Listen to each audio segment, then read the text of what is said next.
Hello दोस्तों, take Surya channel में आपका स्वागत है।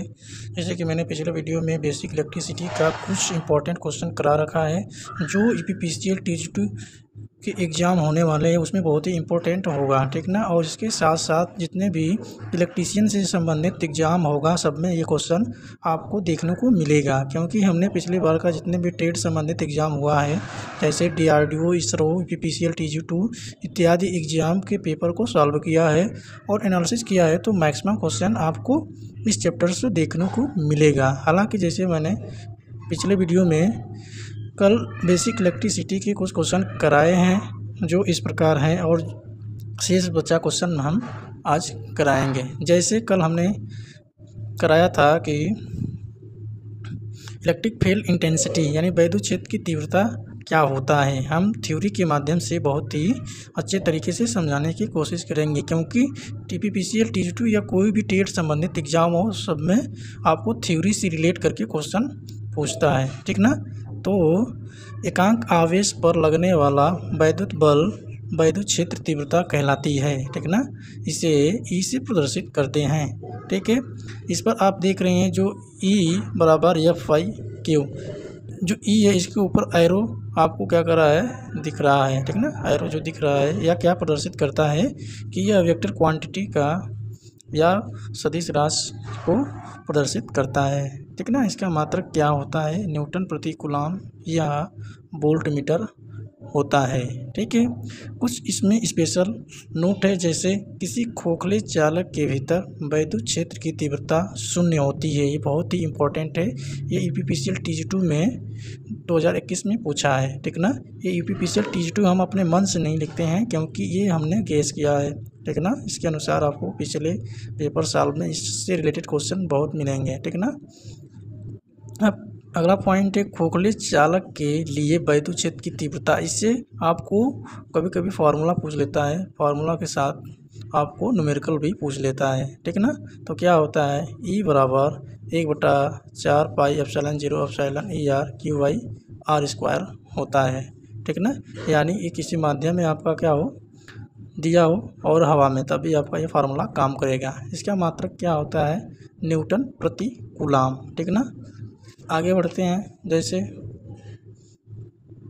कि अगला पॉइंट है यदि बिंदु आवेश के चारों ओर का माध्यम वायु या निर्वात हो, जैसे हमने पिछले क्वेश्चन में अभी बताया था फार्मूला, ठीक ना। अगर उसमें क्या मेंशन किया हो आपको, वायु या निर्वात, तो हमें पता है कि वायु के लिए कितना होता है, सापेक्ष निर्भरशीलता 1 होता है, ठीक ना, 1 होता है। तो इसलिए हम फार्मूला में जब रखेंगे 1 कम, ठीक ना, एप्सिलॉन R का मान, तो E = 1/4 पाई एप्सिलॉन 0 Q/r² हो जाएगा।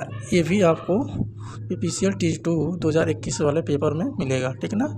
तो जैसे कोई एक आवेश है, ठीक ना, कोई एक आवेश है जिसकी दूरी R निश्चित है, ठीक ना। जब कोई आवेश किसी बिंदु पर उस पर क्या एक बल लगता है, तो उसमें क्या होता है, वैद्युत क्षेत्र क्या हो जाता है, वैद्युत क्षेत्र उसमें आपको इंटेंसिटी के रूप में प्राप्त होता है, ठीक ना,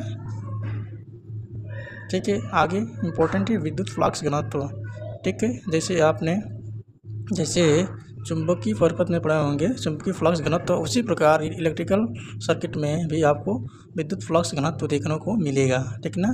थोड़ा सा इसका डेफिनेशन हम बड़ा हो गया, लेकिन शार्ट में बताएंगे कि किसी विद्युत क्षेत्र में बल रेखाओं से लंबवत दिशा में गुजरने वाले प्रति वर्ग मीटर फ्लक्स की मात्रा फ्लक्स घनत्व कहलाती है। या फिर विद्युत क्षेत्र में, नोट है इसका, या विद्युत क्षेत्र में प्रति वर्ग मीटर फ्लक्स की मात्रा फ्लक्स घनत्व कहलाती है। जैसे कोई एक चालक है, ठीक ना, कोई एक चालक है और वह क्या है, जैसे एक कोई चालक है, उसके सेंटर से R दूरी क्या है, उसकी दूरी है, ठीक ना, R दूरी क्या है और बीच में क्या है, आवेश है, ठीक ना।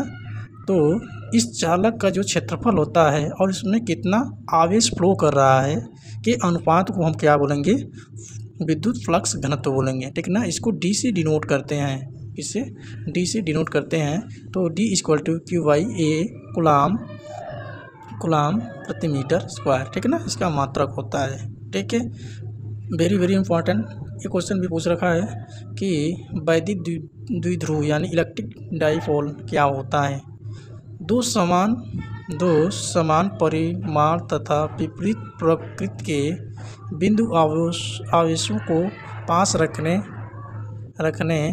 पर बना क्षेत्र वैद्युत द्विध्रुव कहते हैं। मान लीजिए कि कोई दो आवेश हैं, ठीक है ना, कोई दो आवेश समान परिमाण तथा विपरीत प्रकृति के, मान लीजिए अगर दो आवेश, मान लीजिए कोई प्लस प्लस है, ठीक है ना, समान परिणाम के, और दो आवेश क्या है हमारे माइनस माइनस, तो ये विपरीत क्या है प्रकृति के हैं। इनके बीच या पास रखने पर हमें क्या प्राप्त होता है, क्षेत्र यानी वैद्युत क्षेत्र द्विध्रुव प्राप्त होता है, ठीक ना। जैसे हमारा मान लीजिए CH4 हमारा भी क्या है, एक वैद्युत द्विध्रुव का एग्जाम्पल है। जैसे HCl हो गया, H2O हो गया, CO2 हो गया। तो क्वेश्चन में आपको पूछ लेता है कि ऑप्शन में दे देगा H2O, CO2, HCl उपयुक्त सभी, यानी कि वैद्युत ध्रुव होता है।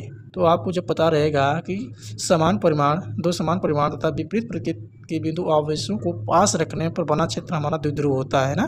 तो जैसे हाइड्रोजन इसमें समान परिमाण के है, लेकिन इसमें जो कार्बन है वो विपरीत प्रकृति का। जैसे इसमें देख लीजिए हाइड्रोजन हमारा क्या होता है H+Cl-, ठीक है ना, इसमें भी देख लेंगे तो वही मिलेगा। उसी प्रकार इसमें भी, ठीक है ना। तो इसी को कह रहा है कि दो समान परिमाण तथा विपरीत प्रकृति के बिंदु आवेशों को पास रखने पर बना क्षेत्र क्या होता है हमारा वैद्युत द्विध्रुव कहते हैं, ठीक है ना। इसके बाद आगे बढ़ते हैं, वेरी इंपॉर्टेंट, वैद्युत द्विध्रुव आघूर्ण इलेक्ट्रिक डाइपोल मोमेंट, ठीक है ना। ये भी PPCL 2021 में पूछ रखा है। ये तो DRDO में क्वेश्चन कई बार पूछ रखा है, DRDO और इसरो में, ठीक है। इसमें DRDO और इसरो में क्वेश्चन कई बार रिपीट कर चुका है, ठीक ना। अब वैद्युत द्विध्रुव आघूर्ण क्या होता है, तो किसी वैद्युत द्विध्रुव का आघूर्ण उसके किसी एक आवेश मतलब एकल आवेश के परिमाण तथा आवेशों के बीच की दूरी गुणनफल के बराबर होता है। जैसे मान लीजिए क्या है, एक प्लस किए हुए एक माइनस, यानी दो समान आवेश नहीं बोलेंगे, क्योंकि इस पर प्लस चार्ज है, इस पर नेगेटिव, ठीक ना। तो दो विपरीत आवेश तथा उनके बीच की दूरी के गुणनफल को हम क्या बोलेंगे, वैद्युत द्विध्रुव आघूर्ण बोलेंगे। लेकिन यहाँ पर आपको क्या दे रखा है कि एक आवेश, ठीक ना, यहाँ पर दोनों आवेश नहीं लगे। अगर यहाँ पर एक नहीं लिखा रहता इसके फार्मूला में, तो हम दोनों आवेश का यहाँ पर मल्टीप्लाई करते हैं, ठीक है ना। तो एक आवेश के परिमाण तथा आवेशों यानी दोनों आवेश के बीच की दूरी क्या है कि गुणनफल के हम बराबर होता है, ठीक है। इसे P से प्रदर्शित करते हैं। लेकिन एक चीज़ हम बताना चाहेंगे, अगर कोई भी राशि हो जिसके ऊपर एरो आपको देखने को मिले, तो आप समझ जाइए कि यह क्या प्रदर्शित कर रहा है, सदिश राशि को प्रदर्शित कर रहा है। किस राशि को, सदिश राशि को प्रदर्शित करता है। अब सदिश राशि क्या होता है कि वह राशि जिसमें दिशा और परिमाण दोनों हो, उसे हम क्या बोलेंगे, सदिश बोलते हैं, ठीक ना। आगे बढ़ते हैं, तो पूछ लेता है कि वैद्युत द्विध्रुव आघूर्ण कैसी राशि है। ऑप्शन दे रखा है, दे देगा सदिश राशि, अदिश राशि, दोनों, इनमें से कोई नहीं। तो जब आपको पता होगा कि हमने तो पढ़ा है कि वैद्युत द्विध्रुव आघूर्ण कैसा है, सदिश राशि है, तो आप किस पर क्लिक करेंगे, सदिश राशि पर, ठीक ना। ये आपका वैद्युत द्विध्रुव आघूर्ण होता है। और इसका मात्रक भी पूछता है, क्या होता है, कूलाम मीटर होता है, ठीक ना। इंपॉर्टेंट नोट, वैद्युत द्विध्रुव की दिशा ऋण आवेश से धन आवेश की ओर होता है। यानी जो वैद्युत द्विध्रुव आघूर्ण की दिशा होता है, यानी कि ऋण से किधर होता है, प्लस की ओर होता है। ये भी क्वेश्चन में पूछ लेता है, ठीक है ना। इसमें पूछ लेता है, क्वेश्चन में आपको पूछ लेगा, ठीक है ना। इतने टॉपिक के साथ मैं आज अपने वीडियो को समाप्त करता हूँ, ठीक है। और इसी तरह मैं आगे वीडियो बनाता रहूँगा, आप लोगों को बीच में सेंड करता रहूँगा, ठीक ना। इस वीडियो को स्टार्टिंग से एंड तक पूरे अच्छे से देखिए, लाइक कीजिए, शेयर एंड सब्सक्राइब, ठीक है। सब्सक्राइब करने के साथ साथ कमेंट बॉक्स में कमेंट अवश्य करें, ठीक ना, जिससे हमें क्या हो, ये पता चले कि और कंटेंट कैसा होना चाहिए, ठीक ना। इससे और हार्ड और या नॉर्मल, ठीक ना। तो आप लोग कमेंट बॉक्स में अपना कमेंट